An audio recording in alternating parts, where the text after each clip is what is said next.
একদিন এক শিয়াল খিদের জ্বালায় ঘুরে বেড়াচ্ছে। সে হঠাৎ দেখতে পেল এক গাছের ডালে বসে আছে ছোট্ট একটা টুনটুনি পাখি। শিয়াল মনে মনে ভাবল, এই টুনটুনিকে যদি ধরতে পারি, তাহলে ভালো করে পেট পুড়ে খেতে পারবো।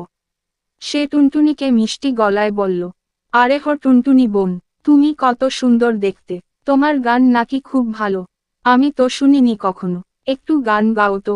টুনটুনি বুঝতে পারল শিয়ালটা ফাঁদ পাচ্ছে।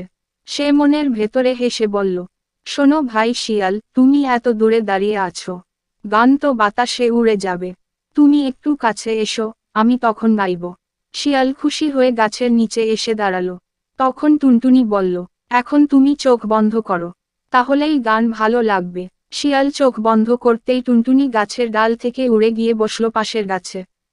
তারপর সে চেঁচিয়ে বলল, তুমি গান শুনতে চাও, না আমাকে খেতে চাও? আমি কি বোকা নাকি?